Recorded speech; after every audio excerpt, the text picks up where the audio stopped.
कार्यक्रम को inner wheel club नब्बिया और इनर व्हील क्लब मौर्या के द्वारा आयोजित किया गया है।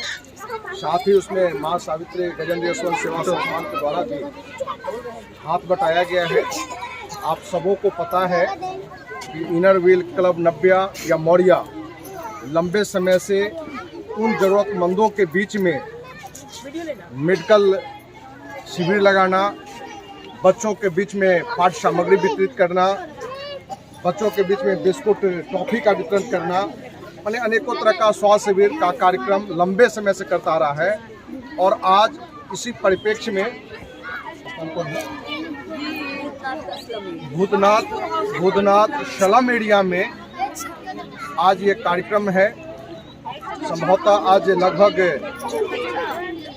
200 से अधिक बच्चों में और यहाँ जो पुरुष महिला जो भी आई हुई हैं, इस तरह के कार्यक्रम का आज 2 कार्यक्रम यहाँ से होना है। एक पहला कार्यक्रम है कि जिनको कोई भी बीमारियां हैं जो अपना वो चर्चा करेंगे, वो पुरुष हो महिला हो, तो उनके बीमारी के हिसाब से आयुर्वेद के हेल्थ केयर प्रोडक्ट 1 महीने का आपको दिया जाएगा। साथ ही कार्यक्रम के समापन में जो हमारे बच्चे जो कल के भविष्य हैं, उनके लिए इनर व्हील क्लब नब्बिया और मौर्या की ओर से बिस्कुट टॉफियाँ प्रचुर मात्रा में है, इसलिए सारे बच्चे शांति से रहेंगे। आप सबों को उपलब्ध होगा। हमारे पूरे शरीर का, हमारा शरीर स्वस्थ है या नहीं है, तो उसका आईना हमारा मुंह होता है। ठीक है, तो मुंह की सफाई जो है वो सबसे ज्यादा जरूरी होती है पूरे शरीर को स्वस्थ रखने के लिए। ज्यादातर लोग आप लोगों में दतमन से या दातुन का इस्तेमाल करते होंगे मुंह धोने के लिए, बट ऐसा करना बिल्कुल भी सही नहीं है। दातुन का इस्तेमाल करने से आपके दांत जल्दी घिसते हैं, तो इसलिए आप लोग अच्छे मुलायम ब्रश का प्रयोग करें, जिससे कि आपके दांत स्वस्थ रहे और ज़्यादा दिन तक चले। तो सबसे पहले तो आपको 2 बार अपने दांतों की सफाई करनी चाहिए, एक बार सुबह में और एक बार रात में। सुबह से ज़्यादा ज़रूरी होता है रात के समय ब्रश करना। ठीक है, क्योंकि जब आप रात में खाना खा के सोते हैं तो उस टाइम आपके मुंह में जो सलाइवा होता है, यानी कि जो धूप होता है, वो बहुत कम मात्रा में बनता है। आपको बताना चाहूँगी कि जिनको भी कान, नाक और गला का बीमारी है, उनके लिए खास तौर से है। बच्चों में आपको ताकि ना हो, इसलिए मैं बताना चाहूँगी कि कुछ इन्फेक्शंस जो होते हैं, जो कि आपको कुछ गंदी चीज़ों छूने की वजह से होती है, तो जब कोई भी चीज़ आप छूते हैं तो उसके बाद प्लीज़ अपना हाथ धोया करें। हाथ धोने के 6 स्टेप्स हैं। वो 6 स्टेप्स मैं आपको बताना चाहूँगी कि सबसे पहले आप ऐसे करके धोएं, सीधा, सुमेन कहते हैं, SUMAIN, सीधा, उल्टा, दोनों तरफ, उल्टा। M से है मुट्ठी, मुट्ठी, दोनों तरफ से। A से है अंदर, ऐसे। I से है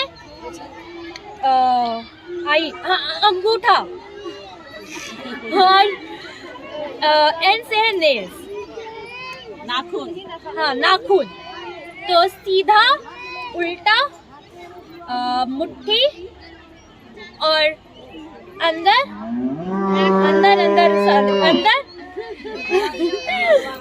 अंगूठा और नाखून। सॉरी। इसके बाद ये स्टेप्स करने के बाद आपको मैं थोड़ा सा बताना चाहूँगी कि आपको इन्फेक्शंस कैसे पता चलेगा कि आँख, कान या नाक में इन्फेक्शन है। तो अगर आपको इन्फेक्शन को प्रिवेंट करना है तो सबसे पहले हाथ धो के अपना गंदगी साफ कीजिए, उसके बाद खाना खाने का काम वगैरह कीजिए।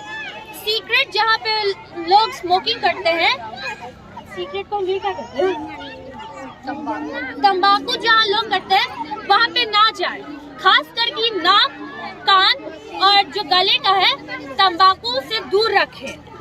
जहाँ पे भी लोग कर रहे हैं उससे आप हटके रहे, क्योंकि अगर कान में धुआं जाएगा या नाक में धुआं जाएगा तो आपको इन्फेक्शन कॉज करेगा, अंदर बीमारी पैदा करेगा।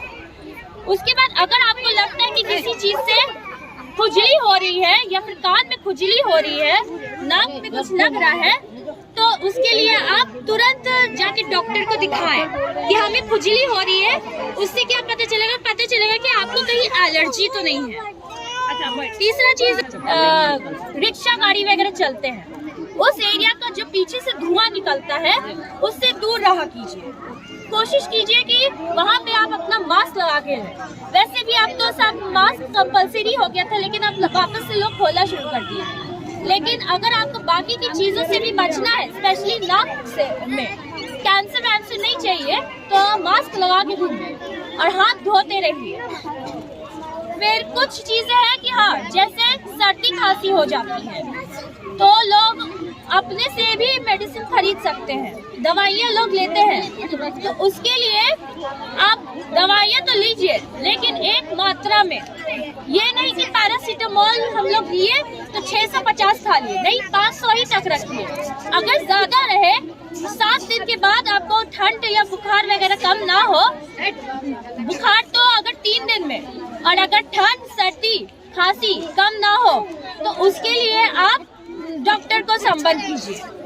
अगर कान से, अब मैं आपको स्पेशली कान का बताऊंगी कि अगर कान से आपको किसी तरह का पानी या फिर कोई भी लिक्विड निकलता है तो उसके लिए आप डॉक्टर के पास जाइए।